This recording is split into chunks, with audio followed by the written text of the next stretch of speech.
up high. There's a land that I heard of once in a lullaby. Somewhere over the rainbow, skies are blue, and the dreams that you dare to dream really do come true.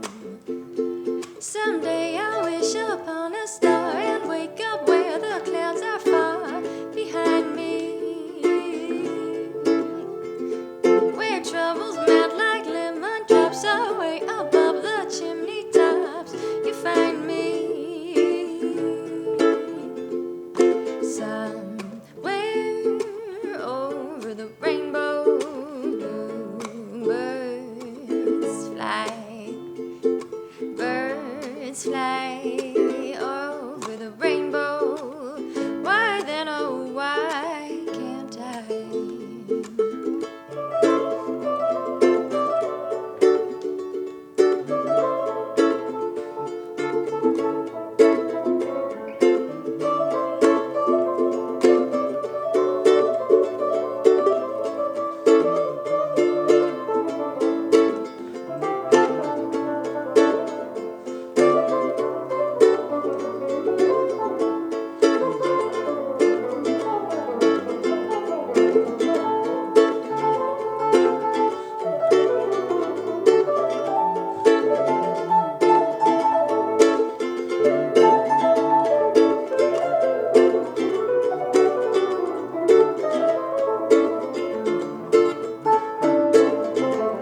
Someday I'll wish upon a star and wake up where the clouds are far behind me,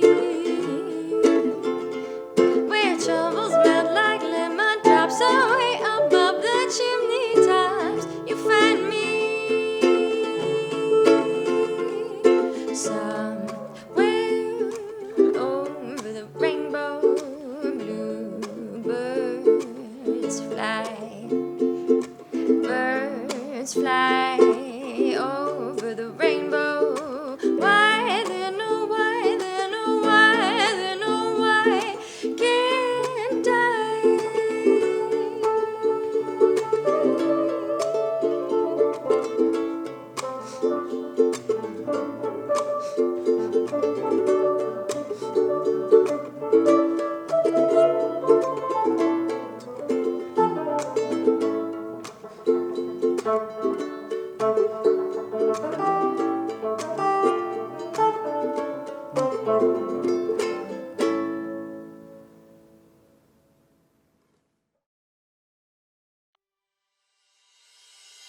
Independent Women's Forum is proud to present the 2020 Virtual Award Celebration.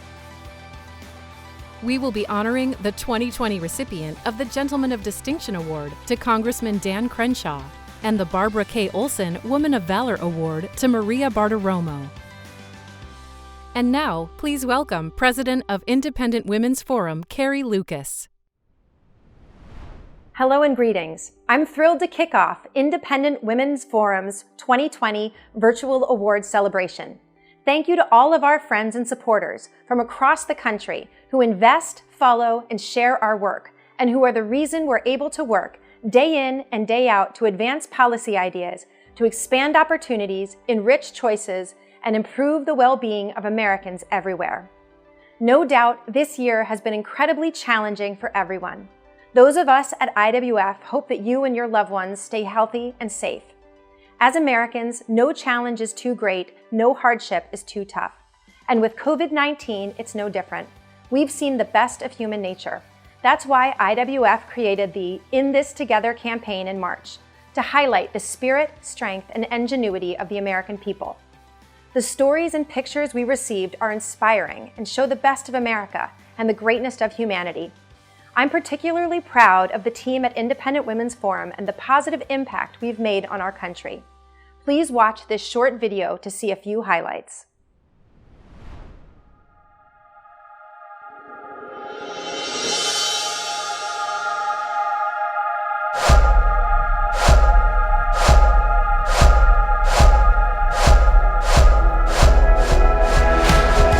There are lots of wonderful conservative policy organizations doing great work, but Independent Women's Forum is unique. We bring conservative free market ideas to those beyond the base. Think of us as specialists in bridging 3 problems. We bridge the perception gap about conservatives, countering stereotypes, rebranding conservatives, and growing the movement. We bridge the persuasion gap with non-conservatives, winning over women, moderates, millennials, and minorities.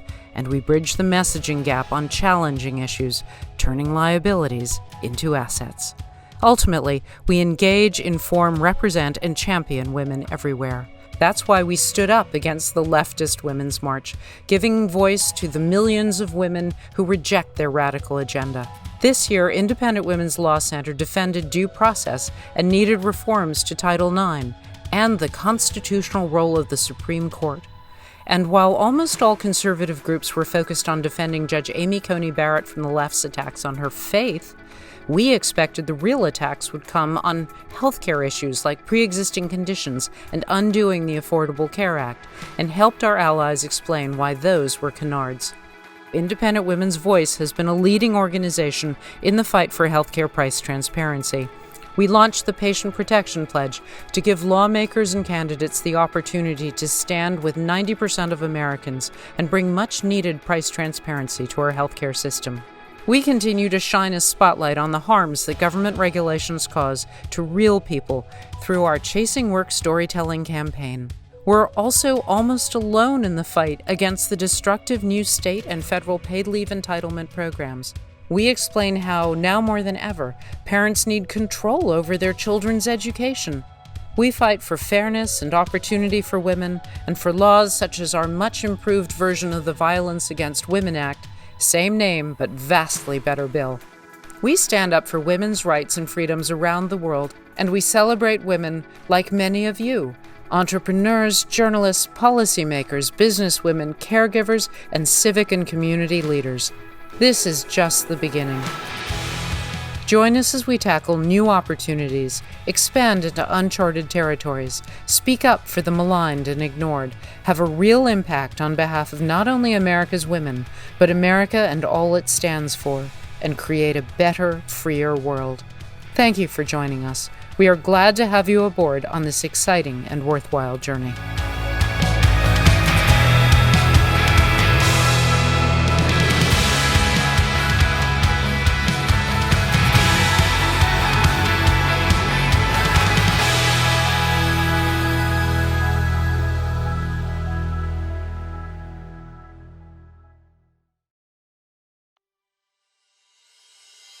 And now, for our first award, the Gentleman of Distinction, presented by Heather Higgins, Chairman of Independent Women's Forum.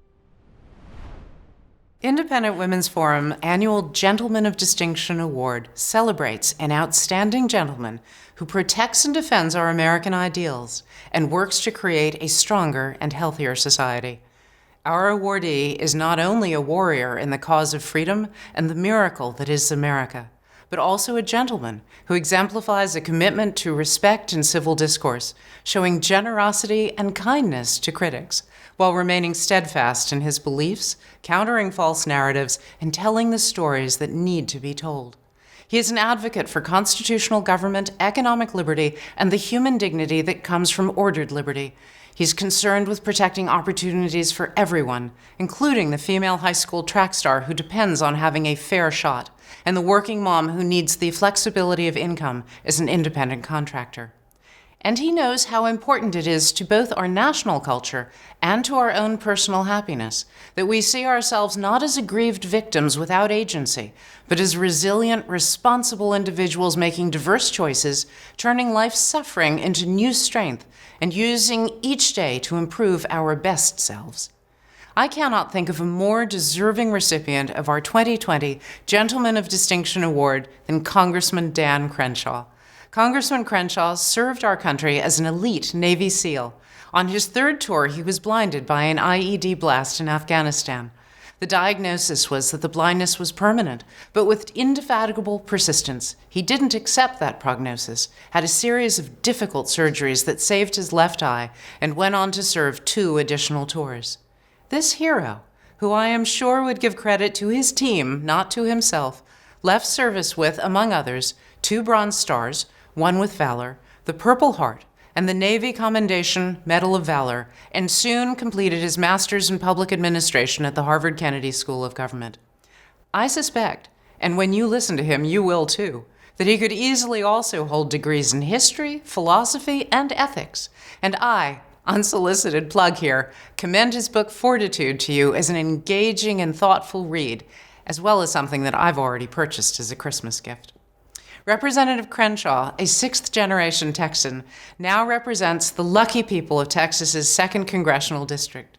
Congressman Crenshaw, we applaud you for your service, for your fortitude, for your commitment to this extraordinary idea that is our country, and for the grace with which you protect and pursue these ideals. Please accept this much-deserved award. Thank you so much, and appreciate all that you all do. It's incredible work, and this is a huge honor. Thank you. Well, we're so delighted that you could be here to accept it, and we could do this in person, socially distanced. Of course. But yes, and I think Crystal is going to be a unique addition to your otherwise very masculine. We do. We need to feminize it just slightly. Not really, but maybe you could put a collection of Bowie knives in there or something. Oh, that would be. We have quite the collection, so we have possible. We have a few minutes, and I just wanted to ask you a few questions.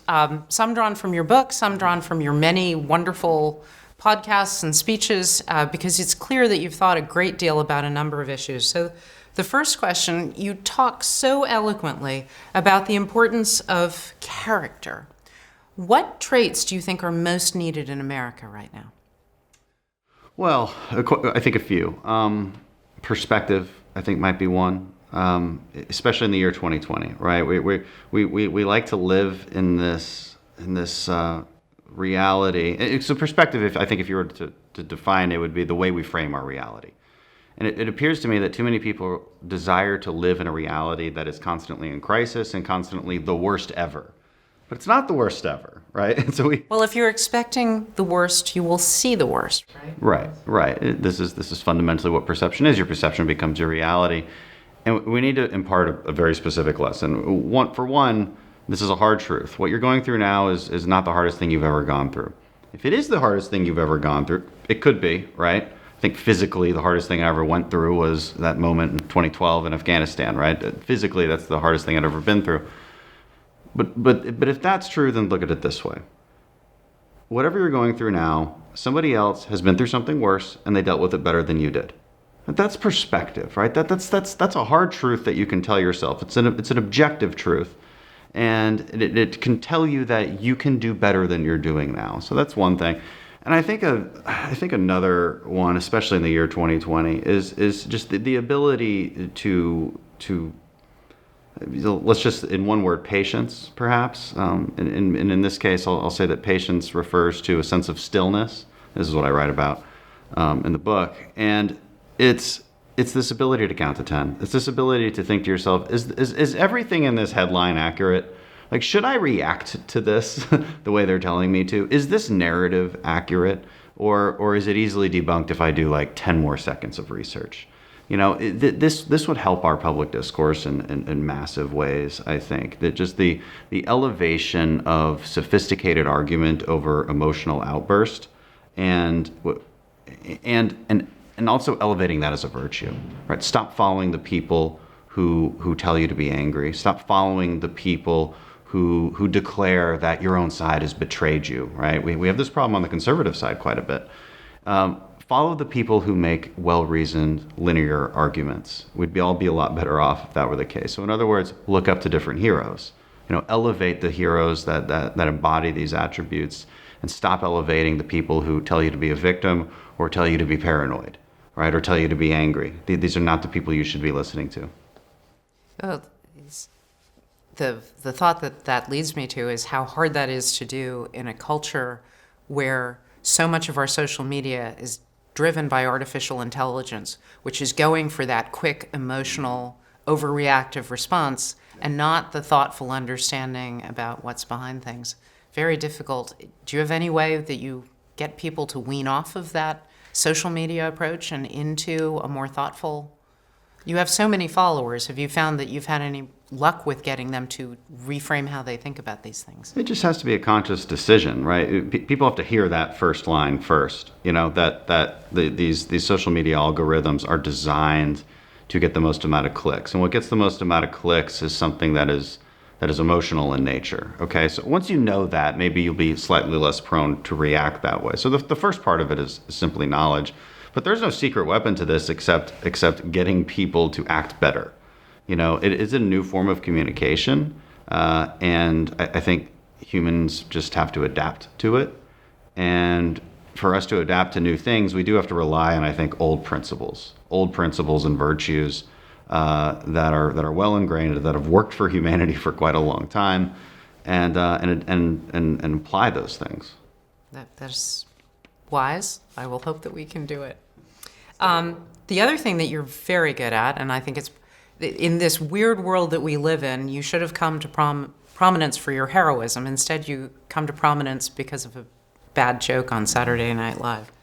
But you disagreed respectfully there and in so many other venues with those who don't share your views.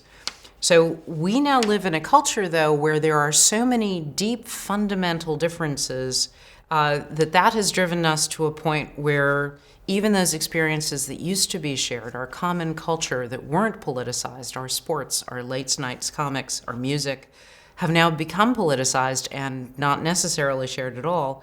Give us your thoughts about where we go from here. Yeah, I mean, what you're pointing out is this increasing contempt for people who disagree with you politically, increasing vilification of the other. I mean, it's amazing what people on the left think of us, right? Take whatever policy disagreement there is. It's amazing to hear what people genuinely think on the left, and I don't think they're making this up, because I'll speak to people privately and they'll believe the same things, right? They'll believe that the only reason we could possibly have this policy stance is because we're fundamentally evil. We fundamentally are oppressive, or whatever adjective they want to use. It's kind of mind-blowing. And over time, I think that level of contempt manifests into these other pop culture areas that you're talking about. And that's the disintegration of America. When you can't share the things outside of politics anymore, when baseball becomes politicized, when basketball becomes politicized, when late night comedy is purely political and purely designed to make fun of, in the most wretched of ways, half of America. That's a real problem, right? That's a signal that we're at a breaking point here. And I wish that our celebrities would be a little bit more responsible with how they act on this, right? Again, for a lot of reasons. One, they don't know what they're talking about most of the time, almost all of the time. But two, I wish they would recognize how damaging it is to the country when we can't share the movie anymore because the star of that movie hates me. That's a real problem, and we've got to get past it. We all have to act more responsibly. I hope we do. Well, in line with this, we live in a country where patriotism for many is now a term of derision, and it's used to imply that anyone who thinks of themselves as a patriot is by definition racist and hateful. Assuming that Biden becomes president, he has made clear that we will move from an America First policy to America Second, at best. Talk to us about why you think being patriotic is important to our future as a nation. Yeah, and I would actually separate those two things. I think America First is a policy prescription, and a good one, right? I think it's a reevaluation of our trade policies. It's a more realistic understanding of our relationship with China. It's an understanding that something like the Paris Climate Accords is fundamentally anti-United States and pro-China, right? And with almost no benefit to the environment. So what the heck are we doing? So it's a policy. You can draw a direct line between America First and these policy prescriptions. I would add border security into that as well. Patriotism, I think we should separate these conversations. Patriotism should not be partisan at all. I believe the left has made it partisan. They've started to question things like whether we should admire our founders and Mount Rushmore and our Pledge of Allegiance and the national anthem. These things should not be questioned. These are the only things holding us together. Again, it goes back to this disintegrationist view of the United States, where there's a fundamental desire to rip apart the few things that hold us together. And there are things, right, that make us Americans. And that's our history, it's our holidays, it's the symbols, right? There's a common morality that I think we share. It's based in Judeo-Christian history. You don't have to be Christian, but these morals and sense of ethics are based in this history, right? These are just facts. You can't deny these, but there are those who want to deny them and turn them on their head entirely. 1619 Project. The 1619 Project is one of those things. And then you have to question these people. What is on the other side of this revolution that you desire so badly? And I'll tell you what's on the other side. It's Chaz. That's on the other side. We all remember Chaz from Seattle. We'd like to forget it, but it's there. And if not that, it's currently Portland. This is what's on the other side of the chaos, right? They're not offering some kind of utopia. And I think we need to recall that. I think we need to recall the principles that make this country great and why it's worthwhile to engage in a sense of patriotism. And the last thing I'll say, I think there is virtue to this idea of nationhood, right? There is moral, I think, what's the word I'm looking for? There's moral value to it, that we all feel like we're in this together, that we do salute the flag, that we feel like we're part of the red, white, and blue. That team spirit, if you will, is important to keeping a civilization together and strong. Without it, we disintegrate, we're weak. It's survivability more than anything else. It's sustainability, it's stability. And I think that's what Americans generally want. And we shouldn't be afraid to fight for it. So one final question. What is it that you think that conservatives need to do to be more persuasive? Well, first the goal should be to be more persuasive. This is the problem. We don't talk in terms of how can we be more persuasive? We're not asking ourselves that question. Conservatives often ask the question, how do we fight more? Well, can I give you a thesis on this, which is you'll find that a lot of people who are in the media consulting world, in the conservative set, will tell them that you can't persuade, so therefore all you can do is turn out and rally your own base. So there's no effort to persuade, but I think you're a strong advocate for doing that, and I'm wondering how you persuade your colleagues and others in the movement that this is a good thing to do and how to go about doing it. Yeah, I mean, exactly. But again, the first goal has to be persuasion. You know, a lot of people think that the only way to go about this, and you're probably right. I think consultants say that. I think our own base says it, right? It's almost become a mantra. Just go fight. And I'm like, well, what do you mean by fight? What do you mean? Because the goal of fighting should be to win, right? And the only way you can win is if you persuade. So it's fun to go and scream really loud and get in a circle with a bunch of people that agree with you already. But you have to figure out how to translate that to people who don't necessarily agree with you and grow your movement accordingly. When we actually put in the effort and research the policy positions that we partake in, we really can't lose arguments. We're very good on this. This isn't that hard. I promise everybody. Like I do this a lot, and we have a great team that actually puts out the right information. Beyond that, though, move back sometimes from the policy positions and connect them with deeper philosophical roots, right? Conservatism isn't necessarily the policy positions, right? In the modern day, it is. But we got to those policy positions a certain way. We got to them through a formula, if you will. You know, being conservative is a disposition towards problem solving within a framework of limiting principles. That's what conservatism is. And that's how we get to these policy positions. So you need to be able to explain that to people. Like, why is it you believe in this tax system versus that tax system? Try to relate it to a deeper foundation, and that foundation might be settled in limited government, and why limited government is actually important.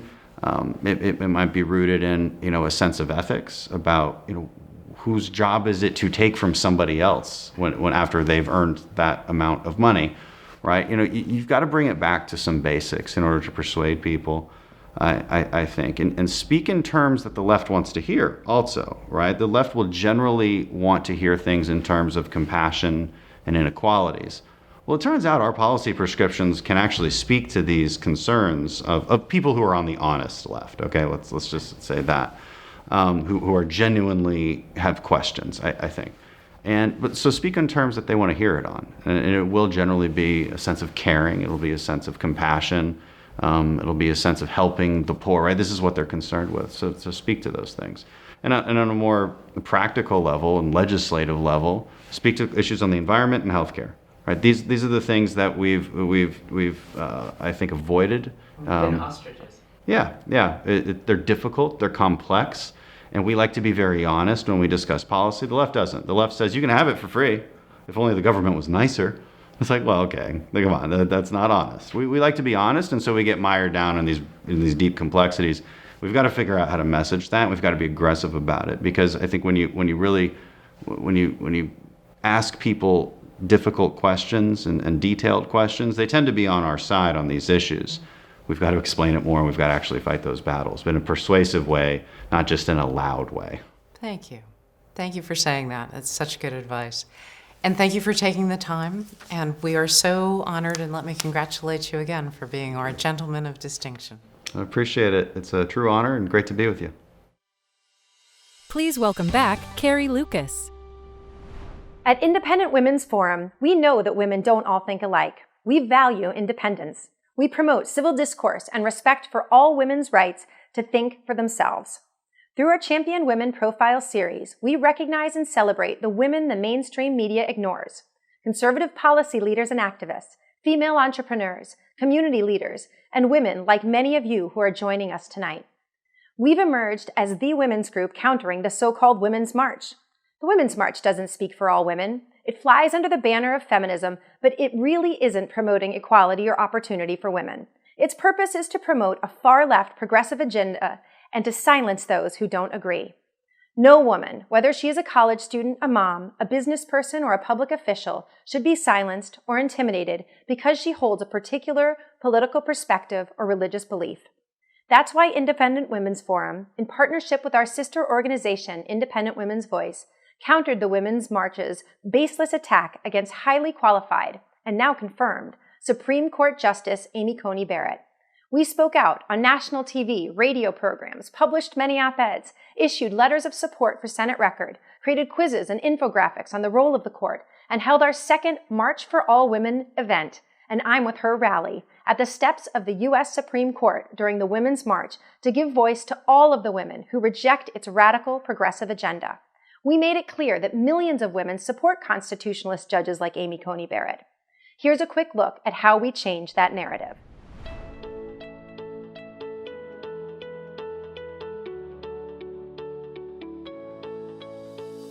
IWF and IWV are out here today holding our rally that's a celebration of all women, because unfortunately the March for Women doesn't really represent all women, and there's such a marvelous diversity of interests, talents, lifestyle, experience that all women have, and we think that if a woman treats somebody else with respect, she deserves that respect too.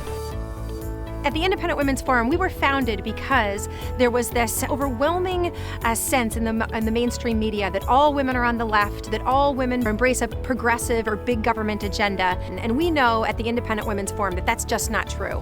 That there are millions of women who reject the radical agenda that is being pushed by the Women's March, and so we're out here to give them a voice. This is really degraded into an argument that those things are valuable only for certain kinds of women. For women who agree with the leftist ideology, with a certain kind of appeal that the left wants. So the issue becomes, for the left, that only certain types of women matter, that only certain kinds of women are actually women. The messaging has been, of course, that if you disagree with what we stand for, you're not a real woman. So much about what the left does is counterproductive for women. It treats them as victims, which is not helpful. It treats them as victimizers, trying to elicit guilt and demean them, belying the realities and trying to create division rather than making a more constructive society. Judge Amy Coney Barrett represents the best our nation has to offer. Clearly, she is Superwoman, but she is also every woman, and she has amply proven that she will defend our Constitution for the sake of justice for every American.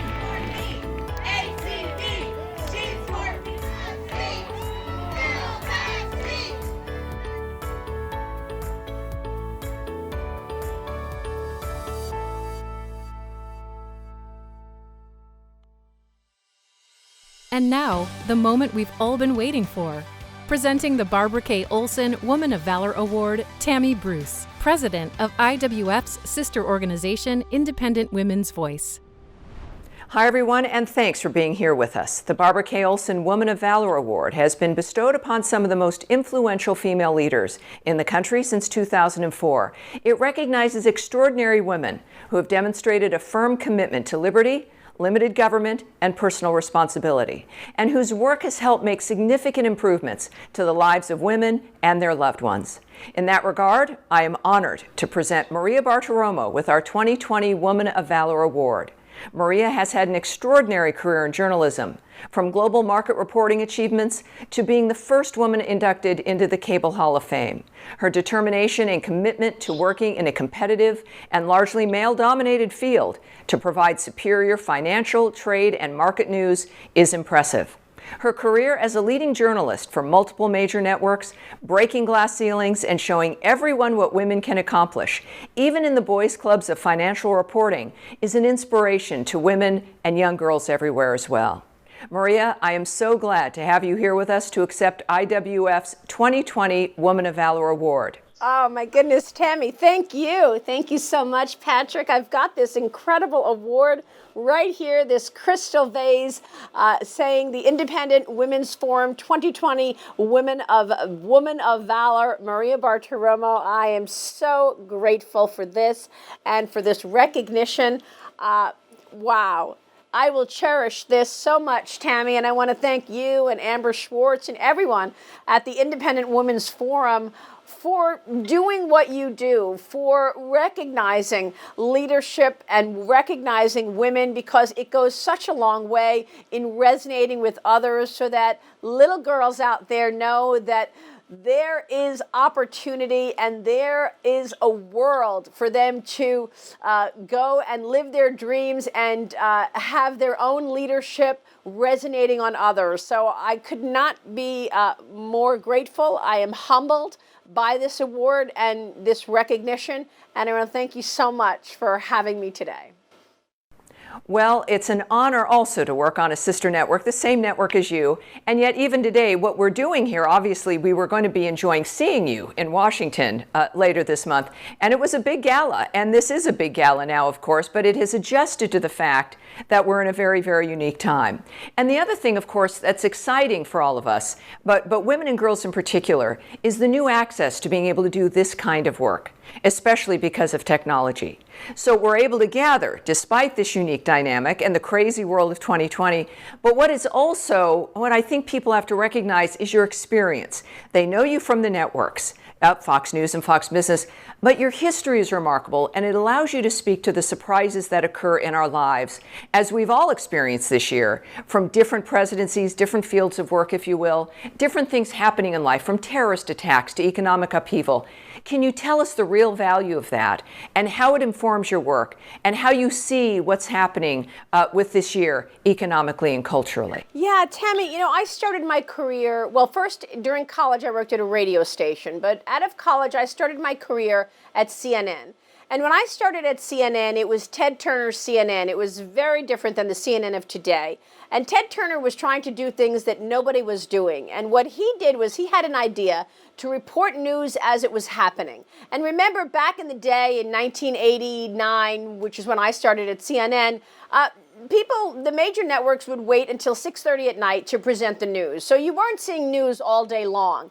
And I remember as a young 20-something production assistant in the offices of CNN, I would look up at the TV and I saw Bernard Shaw under the bed in Baghdad telling us about bombs going off as they were going off in the first Gulf War. And that's where I learned how to cover a story as it was happening. And it was quite extraordinary, and it served me well for when I got down to the floor of the New York Stock Exchange and became the first person to broadcast from the New York Stock Exchange in 1994. when I had to cover that story, the story of the stock market trading as it was happening during the trading day, live from the trading floor. And I've been so grateful to have had this front row seat to so many different cycles of our economy, beginning with the individual investor revolution, when individuals thought that they could arm themselves with information and make a difference in their own financial life, to the housing boom and to the dot-com boom, where we were valuing companies based on clicks to a website, to the bust of dot-com, to globalization, to, as I mentioned, a boom in housing and then the bust in housing. And the list goes on. September 11th, the different administrations that I've covered, George W. Bush to Bill Clinton to Barack Obama to Donald Trump. And I've learned a lot during that time frame that it takes courage to stick your neck out. And it takes courage to follow a story and keep following it. I think after all of that time, I spent 20 years at CNN and 20 years at CNBC and 5 years at CNN. I am most proud of my work right now and my work at Fox News and Fox Business, because I've been able to once again find stories and be truth-telling on them. I am a truth teller. And from the moment I walked into Fox, I have been educated about how Washington works, about how politics works, policy works. I didn't study any of that at CNBC. But when I got to Fox, I started understanding better how Washington works. And I've just been illuminated. And the feeling that I've had, so grateful to be able to follow what took place in the 2016 election, and a tremendous coup to take down Donald Trump and to weaponize the intelligence agencies, and then to keep telling the truth, even as much of the media pushed back at me and much of the skeptics of this president said that it just wasn't true and I got slammed about it. I feel so proud to stick to the truth and keep telling the truth, no matter where it leads and no matter what pushback you get. That is journalism, and journalism can change the world. It can lift people's lives, take people out of poverty with knowledge and education. And so I'm proud of what I've been able to do. And so that's why I'm so grateful for you to recognize it. Thank you. Well, Maria, there is a great question I get a lot, and it's difficult to answer. And you, I think, are a perfect person to be able to answer it, because about what you just said about what journalism means for young people and girls and boys, and thinking about what they want to do. And they see you, and it's like, well, I want to do that, right? So this is very exciting. You know, you show that you can be interesting and fun, and you know about finances and politics, and that you care. I mean, that really comes across that this is a very different world, though, when it comes to college and journalism, and what you can say and what you can't say. What do you tell these young people when they're deciding if they can do this and if it's worth doing and if you can make a difference? Well, let me first say that I am out and out, 100% through and through, a girl's girl. And I love dressing up and, my accessories and looking good and doing things that are fun. But my career is based on truth and based on hard work. And I would say the lessons that I've taken with me throughout my career that are critical for emerging generations coming behind me are as follows. Number one, work hard. There are no shortcuts. No matter what anybody tells you, who knows who, my family knows this one, my friends know that one, they're going to get me in. It's just not true. You may get your foot in the door, but it's staying there that is really important. So hard work will always differentiate you. Everyone needs to understand there are no shortcuts. Number two, I've been very fortunate in that I love what I do. It's very important to find something that you love and get up every morning and do it. Because if you don't love what you do, it will be a grind to do it. I was very fortunate in that I love journalism, I love reporting, I jump out of bed because I want to do it. And that enables me to work hard. Don't kid yourself. There's luck involved as well. And if you're working hard, you can create your own luck. Maybe you'll be in the right place at the right time from time to time. So loving what you do is critical. And the third rule that I've followed in my life as well is always do the right thing. Don't try to do the right thing. do the right thing. So for those generations coming up behind me, make the commitment today that when a dilemma comes your way, you have made the commitment already that you're going to do the right thing. We all know we get dilemmas in our lives every day. And when that dilemma comes at you, you need to be ready. You need to be ready to say, I know what this is, and I'm not going to go the wrong way. I'm going to steer away. I'm going to stay on the straight and narrow, and I'm going to do the right thing. And there's a real reason for that, not just because you have integrity and I have integrity, but because your reputation will follow you everywhere.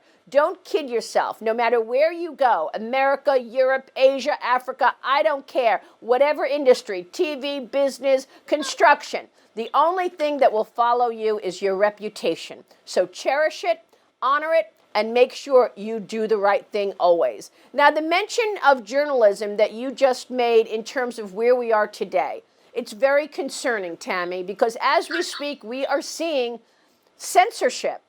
We are seeing social media hide stories, ideologies, and opinions have taken a front row seat and put truth and honesty in a second row seat. This is not sustainable. The most important thing to a free economy is the freedom of the press. Free press is essential to any democracy. So it's critical that journalism stays free. That is also what we need to cherish. I recently decided, I made a decision, I'm leaving Twitter. I like Twitter, it's fine, but you know what? It doesn't matter if I have a gazillion followers on Twitter. If they're censoring me and deciding what's news, what's important, and what isn't, I don't want to be there. I am a freedom-loving woman, and I will live in that regard. Excellent. Now, you have a reputation for caring about your colleagues, for helping other women do well, for being confident, and for being sure in your own work. Your reputation inside the network is extraordinary. Clearly it is in this country and worldwide. You've made a remarkable impact. So I want to thank you for that as a woman in journalism, and for everyone else, knowing that these girls are coming up, and for Independent Women's Forum and what we stand for, the people that follow us. You are an extraordinary role model. So it's wonderful to see your success. It's great to have your work with us in the world, which changes our lives. And thank you so much for gracing us with your presence and for accepting our recognition of the impact you've had. Maria Bartiromo, our woman of valor, thank you very much for joining us today. Tammy, I'm so honored by all that you just said. I can't tell you how grateful I am. Look, I think that role models are important. And I think, look, for me, my biggest role model in my life is my mother. My mother is still my best friend, but she taught me to work hard. She taught me about the value of $1. But then there are other role models that I've looked to throughout my career. Barbara Walters had to withstand a male world her entire career. I learned a lot from watching her strength, watching her confidence. Diane Sawyer as well. I mean, there are women. I watch you, Tammy, all the time on Fox News, and I'm so impressed with your strength and with your confidence and with your smarts. And these are the things that I always want to emulate. So I thank you so much, and I just say to all of the independent women out there, let's keep going. It's great to have your work with us in the world, which changes our lives. And thank you so much for gracing us with your presence and for accepting our recognition of the impact you've had. Maria Bartiromo, our woman of valor, thank you very much for joining us today. Thank you so much, Tammy. And now, Carrie Lucas. On behalf of everyone at Independent Women's Forum, thank you for joining us and for your support. In spite of this uncertain and tumultuous year, I feel incredibly optimistic about the future of our country. And I'm confident that Independent Women's Forum will continue to be in the room, helping influence some of the top policy proposals, regulatory reforms, and legal challenges ahead of us. Our dedicated staff is made up of some of the sharpest policy, communications, and legal minds in the country. Our tested messages will continue to shift narratives, persuade women, and drive results. Women want to live in a society where we are free to speak our minds, where we are treated with respect as individuals and aren't pigeonholed as a member of one identity group or another, where the rule of law is respected, and where we have the opportunity to pursue our own visions of happiness.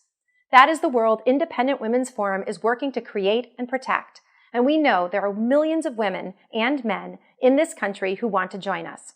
None of our work is possible without supporters like you. From all of us, thank you.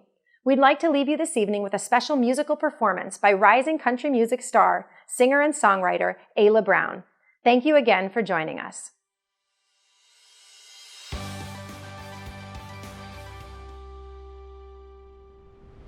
Hey everyone, my name is Ayla Brown. I'm so excited to be here tonight with Independent Women's Forum. Independent Women's Forum is doing tremendous work for all women, and so let's celebrate those women with an original song. It's a patriotic song that I wrote, and it's called Pride of America. Thanks, everybody.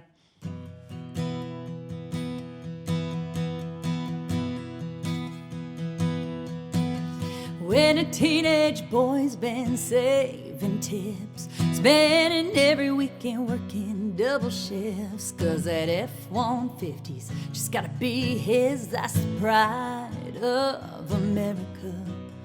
When a tear's rolling down a father's face as his oldest son's walking across the stage, the first in the family to graduate, that's the pride of America. Yeah, it's in our hearts, in our homes, up city streets and down country roads. Why we dream a little bigger, walk a little taller in our shoes.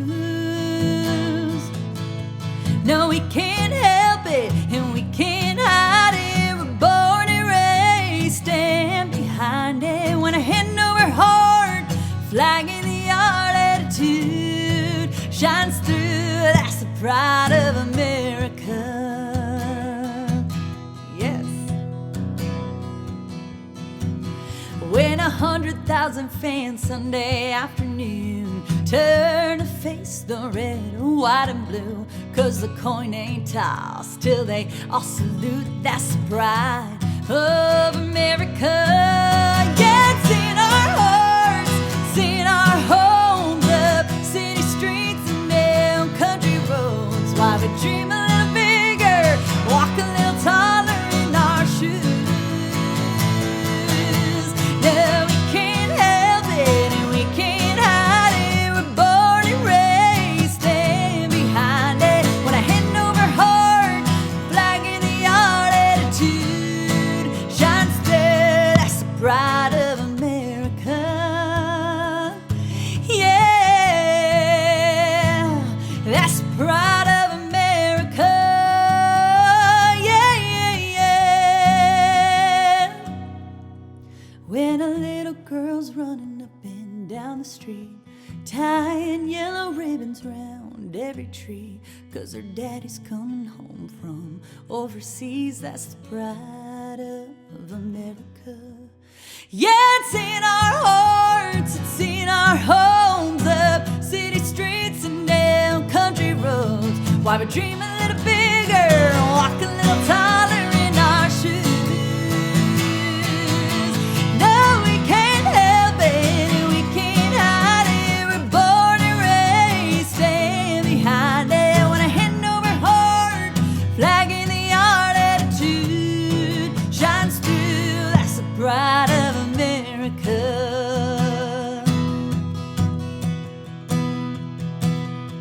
Pride of America.